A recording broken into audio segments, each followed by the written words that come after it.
আসসালামু আলাইকুম। পিতুস কিচেনে আপনাদের সকলকে জানাই শুভেচ্ছা। আজকে আমি আবারও আপনাদের সামনে হাজির হয়েছি একটি নতুন রেসিপি নিয়ে। একদম গ্রাম্য পদ্ধতিতে পটল আলু বেগুন দিয়ে মাংস রান্না। এই রান্নাটা খুব সহজভাবে আপনাদের সঙ্গে করে দেখানোর চেষ্টা করেছি। এটি গ্রাম্য পদ্ধতিতে তৈরি আর খেতে অসাধারণ লাগে। তো চলুন রেসিপিতে যাওয়া যাক। এই রেসিপির জন্য নিয়েছি 250 গ্রাম আলু, 250 গ্রাম পটল, একটা বড় সাইজের বেগুন নিয়েছি। সব সবজিগুলো এভাবে ডুমো করে কেটে রেখেছি। সবজিটা ভালোভাবে ধুয়ে পরিষ্কার করে রেখেছি। এবার চুলায় একটা কড়াই বসিয়ে দিয়ে দেব 3 টেবিল চামচ সর্ষের তেল। তেলটা গরম হয়ে এলে পটল আর আলুটা ভেজে নেব। পটল আর আলুটা যদি ভাজতে না চান তাও হয়, কিন্তু এখানে পটল আর আলুটা যদি একটু ভাজা হয় তাহলে রান্নার স্বাদটা অনেক গুণ বেড়ে যায়। তো এইভাবে পটল আর আলুটা 3 থেকে 4 মিনিটের জন্য একটু লাল করে ভেজে নেব। পটলগুলো ভাজা হয়ে গেলে একটা জায়গায় তুলে নেব। এবার ওই কড়াইয়েই দিয়ে দেব আরও 3 থেকে 4 টেবিল চামচ সর্ষের তেল। এখানে আপনারা সাদা তেলও ব্যবহার করতে পারেন। দিয়ে দেব একটা পেঁয়াজ আর একটা তেজপাতা।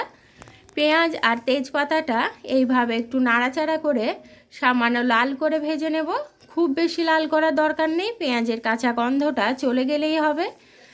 এবার দিয়ে দেব 1 টেবিল চামচ আদা রসুন বাটা। দিয়ে দেব 2টো কাঁচা লঙ্কা। আদা লঙ্কাটা একটু ভালোভাবে নাড়াচাড়া করে নেব।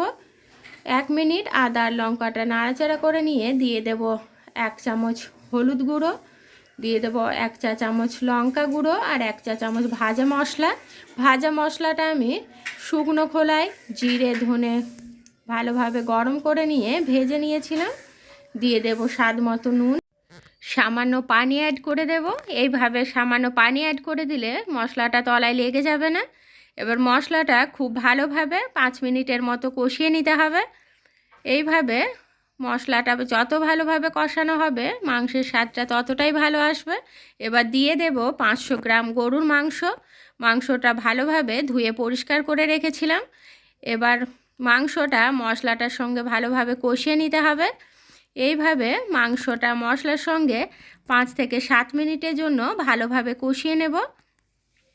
এই রান্নাটি আপনারা বাড়িতে একবার ট্রাই করে দেখবেন, আশা করছি ভালো লাগবে। তো এবার এখানে দিয়ে দেব 1 কাপ পানি। পানিটা দিয়ে একটু ভালোভাবে নাড়াচাড়া করে নিতে হবে। এবার ঢাকা দিয়ে মাংসটা সেদ্ধ করে নেব। এখানে 10 মিনিট রান্না করলে মাংসটা সেদ্ধ হয়ে যাবে। 10 মিনিট পর ঢাকনাটা খুলে দিলাম। এবার একটু নাড়াচাড়া করে নিয়ে এখানে অ্যাড করে দেব ভেজে রাখা আলু, পটল আর বেগুনটা। এখানে আমি বেগুনটা ভাজিনি, আপনারা যদি চান তাহলে বেগুনটাও একটু তেলে ভেজে নিতে পারেন। এবার সমস্ত সবজিগুলো মাংসের সঙ্গে খুব ভালোভাবে কষিয়ে নিতে হবে। এইভাবে মাংসের সঙ্গে সবজিগুলো ভালোভাবে কষিয়ে নেব। দিয়ে দেব আরও 2টো কাঁচা লঙ্কা আর একটা টমেটো কুচি। এখানে কাঁচা লঙ্কাটা আমি বেশি দিয়েছি, প্রথমে 2টো দিয়েছিলাম, আরও 2টো দিয়েছি, তাই লঙ্কার পরিমাণটা একটু বেশি দিলে স্বাদটাও ভালো আসে। এবার খুব ভালোভাবে মশলাটা কষিয়ে নিতে হবে। আমি ঢাকা দিয়ে মশলাটা আরও 5 মিনিট কষিয়ে নেব। 5 মিনিট পর ঢাকনাটা খুলে দিলাম। এখানে দেখুন মশলাটার সঙ্গে মাংসটা খুব ভালোভাবে কষানো হয়ে গেছে। এখানে কালারটা খুব সুন্দর এসছে।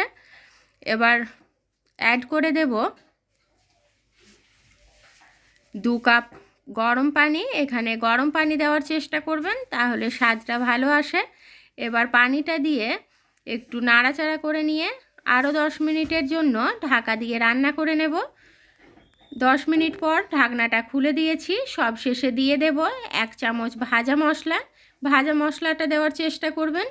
তো একটু নাড়াচাড়া করে নিলেই তৈরি হয়ে গেল আমার আজকের রেসিপি পটল আলু বেগুন দিয়ে মাংস রান্না। এই রেসিপিটি আপনারা ভাত, রুটি, পরোটার সঙ্গে পরিবেশন করতে পারেন, আশা করছি ভালো লাগবে।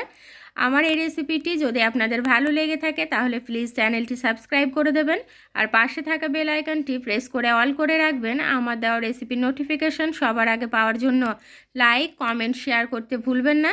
যারা সঙ্গে আছেন তাদেরকে জানাই অসংখ্য ধন্যবাদ। আজ চ্যানেলটি সাবস্ক্রাইব করেননি, প্লিজ চ্যানেলটি সাবস্ক্রাইব করে দেবেন। আপনারা পাশে থাকলে আমি নতুন নতুন রেসিপির ভিডিও দিতে উৎসাহ পাই, তাই প্লিজ সঙ্গে থাকবেন। ভালো থাকবেন সবাই। আল্লাহ হাফিজ।